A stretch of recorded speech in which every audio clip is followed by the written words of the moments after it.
this is where church kind of has dirty hands, I think, because Hmm. you know, one of the things that I do in my book is trace contemporary American polarization uh, to the fundamentalist liberal controversy and Yeah. Fosdick Yeah. and Machen and how two groups responded to science, right? Hmm. Basically, it started with modern science came, Darwin came, a whole lot of things happened in the 19th century Hmm.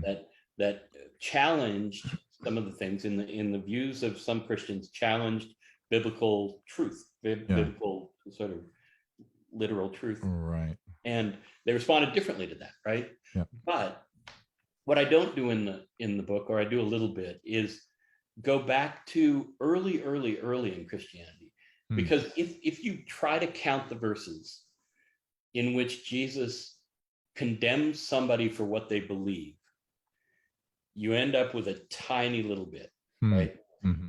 If you try to count the verses where Jesus gets on people or exhorts or even casts them out of the community, they all have to do with wronging one another in community, Yeah. right?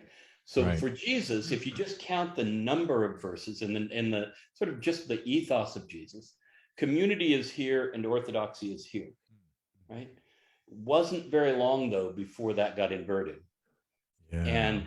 and orthodoxy began to not just beat out uh, community, but community became easily viable in the name of violatable in the Hmm. name of purity, right? Hmm. Hmm. Doctrinal purity. So Yeah. by 180, we've got Irenaeus writing against heresies.